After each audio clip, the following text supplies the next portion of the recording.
बात भगवान राम के जन्म से पहले की है, जब भील आदिवासी कबीले के मुखिया अज के घर बेटी पैदा हुई थी। उसका एक नाम श्रमणा और दूसरा नाम शबरी रखा गया। शबरी की माँ इंदुमती उसे खूब प्यार करती थी। बचपन से ही शबरी पशु पक्षियों की भाषा समझकर उनसे बातें करती और जब शबरी की माँ उसे देखती तो कुछ समझ नहीं पाती थी। कुछ समय बाद एक पंडित ने शबरी के परिवार को बताया कि वो आगे चलकर सन्यासी बन सकती है। इस बात का पता चलते ही शबरी के पिता ने उसका रिश्ता तय कर दिया। जैसे ही शादी का दिन नजदीक आया, शबरी के घर वालों ने खूब सारी बकरियां और अन्य जानवर घर के पास लाकर बांध दिए। एक दिन शबरी का माँ जब उसके बाल बना रही थी तो उसने माँ से पूछा, इतने सारे जानवर हमारे घर क्यों लाए गए हैं? माँ ने जवाब दिया, बेटी तुम्हारा विवाह होने वाला है, इसलिए हम लोगों ने इनका इंतजाम बलि के लिए किया है। तुम्हारी शादी के दिन ही बलि प्रथा होगी और फिर इनसे स्वादिष्ट भोजन बनाकर सबको परोसा जाएगा। यह सब सुनकर शबरी दुखी हो गई। काफी देर तक शबरी ने उन जानवरों को आजाद करने के बारे में सोचा। सोचते सोचते शबरी के मन में हुआ कि अगर ये जानवर यहाँ नहीं होंगे तो इनकी बलि रुक सकती है। ऐसा नहीं हुआ तो मेरे घर से कहीं चले जाने पर ही यह बलि रुकेगी। जब मैं ही नहीं रहूंगी तब न विवाह होगा और न ही बलि प्रथा। इससे मासूम जानवर बच जाएंगे। इसी सोच के साथ जानवरों को रखी गई जगह पर शबरी पहुंची। उसने सोचा कि उन्हें खोल देती हूँ, लेकिन वो ऐसा नहीं कर पाई। उसके बाद शबरी जंगल की तरफ भागने लगी। भागते भागते शबरी ऋषिमुख पर्वत पहुंच गई। वहां करीब 10,000 ऋषि रहा करते थे। शबरी को लगा कि वो भी इसी जंगल में किसी तरह ऋषि मुनियों की सेवा करके अपना जीवन जी लेगी। वो चुपचाप उसी जंगल में एक हिस्से में किसी तरह से रहने लगी। शबरी रोजाना ऋषि मुनियों की झोपड़ी के आगे झाड़ू लगाती और हवन के लिए लकड़ियां भी लाकर रख देती। ऋषि मुनियों को समझ नहीं आ रहा था कि जंगल में उनके काम अपने आप कैसे हो रहे हैं। एक दिन शबरी को किसी ऋषि ने देख लिया। उसे देखते ही उसका परिचय पूछा। जैसे ही शबरी ने बताया कि वो भील आदिवासी परिवार से संबंध रखती है, तो उसे ऋषियों ने खूब डांट लगाई।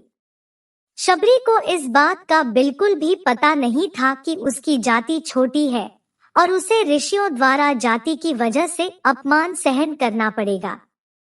इतना सब होने के बाद भी शबरी हर ऋषि मुनि के दरवाजे पहुंचती और उनके आंगन में झाड़ू लगाकर उनसे गुरु दीक्षा देने के लिए कहती। हर कोई शबरी को उसकी जाति की वजह से अपने आश्रम से भगा देता था। ऐसा होते होते काफी समय बीत गया। उसके बाद शबरी मतन ऋषि की कुटिया में पहुंची।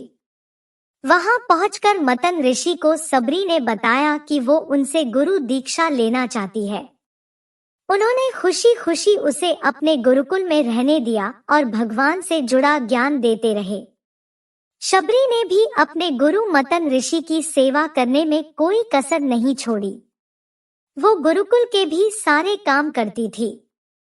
शबरी से खुश होकर मतन ऋषि ने उसे बेटी मान लिया था। समय के साथ मतन ऋषि का शरीर बूढ़ा हो गया। उन्होंने एक दिन शबरी को अपने पास बुलाया और कहा, बेटी मैं अपना देह त्यागना चाह रहा हूँ। बहुत साल हो गए इस शरीर में रहते रहते। शबरी ने दुखी मन से कहा, आपके ही सहारे मैं इस जंगल में रह पाई हूँ। आप ही चले जाएंगे तो मैं जीकर क्या करूंगी? आप अपने संग मुझे भी ले जाइए, मैं भी देह त्याग दूंगी। मतन ऋषि बोले, बेटी तुम्हें चिंता करने की जरूरत नहीं है। राम तुम्हारी चिंता करेंगे और ध्यान भी रखेंगे। शबरी ने राम का नाम सुनने के बाद पूछा, वो कौन है और उन्हें मैं किस तरह से ढूंढूंगी। मतंग ऋषि ने बताया, राम कोई और नहीं भगवान है। वो तुम्हें सारे अच्छे कर्मों का फल देंगे। तुम्हें उन्हें ढूंढने की कोई जरूरत नहीं है। वो एक दिन खुद तुम्हें खोजते हुए इस कुटिया में आएंगे और तुम्हें उनके हाथों ही मोक्ष मिलेगा। तब तक तुम इसी आश्रम में रहो। इतना कहते ही मतन ऋषि ने अपना शरीर त्याग दिया। शबरी के मन में मतन ऋषि के जाने के बाद से एक ही बात थी कि भगवान राम स्वयं उससे मिलने आएंगे। वो रोज भगवान राम से मिलने के लिए बाग से अच्छे अच्छे फूल लाकर पूरा आश्रम सजाती और भगवान के लिए बेर तोड़कर लाती। भगवान के लिए बेर चुनते हुए शबरी उन्हें चख लेती थी ताकि भगवान वो सिर्फ मीठे बेर ही दे। रोजाना शबरी इसी तरह भगवान के दर्शन की आस में फूल और बेर इकट्ठा करती रहती थी। इसी तरह इंतजार में कई साल बीत गए। शबरी का शरीर एकदम वृद्ध हो गया। एक दिन आश्रम के पास के ही तालाब में शबरी पानी लेने के लिए गई। तभी पास के ही एक ऋषि ने उसे अछूत कहते हुए वहां से भागने के लिए कहा और एक पत्थर मार दिया। वो पत्थर जब शबरी को लगा तो उसे चोट लगी और खून बहने लगा। बहते हुए खून की एक बूंद उसी तालाब के पानी में गिर गई।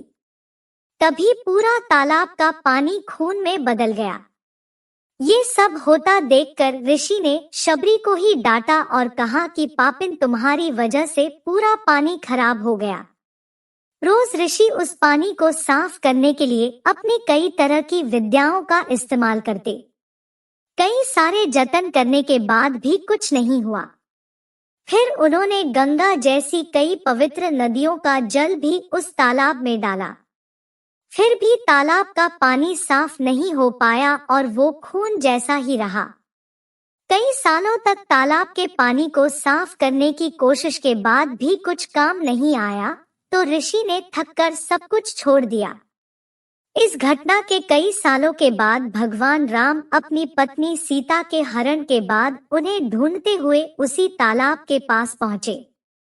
ऋषि मुनियों ने उन्हें पहचान लिया।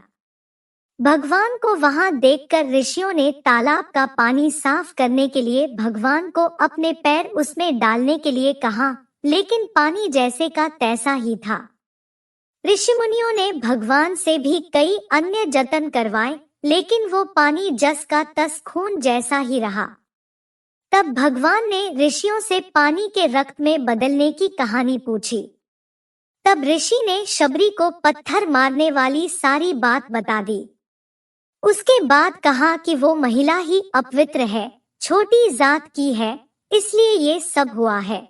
उसी वक्त भगवान राम ने कहा, ये सब आप लोगों के खराब वचनों से हुआ है।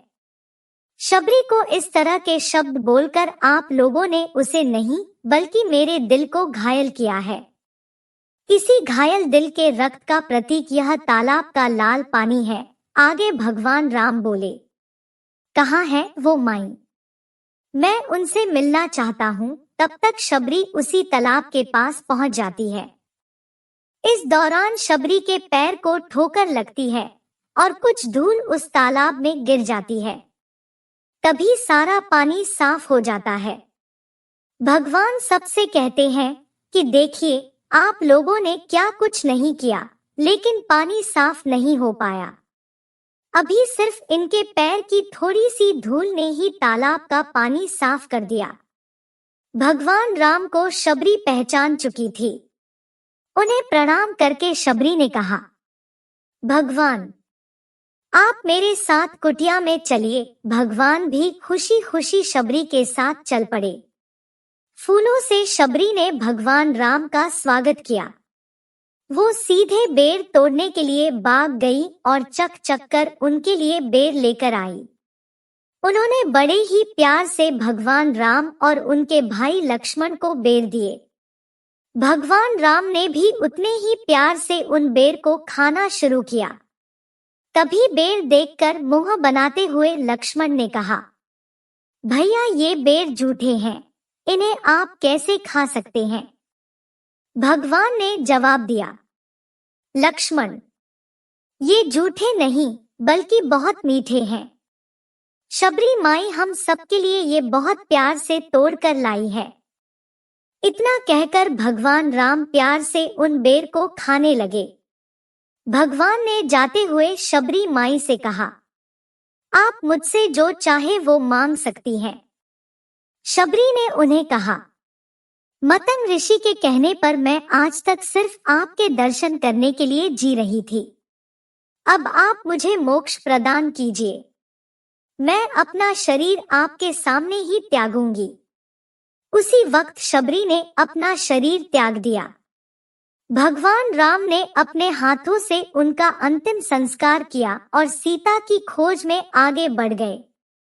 इस तरह से ऋषि मतंग की बात सच साबित हुई और शबरी को भगवान राम के दर्शन भी हुए। तभी से भगवान राम को शबरी के राम भी कहा जाने लगा।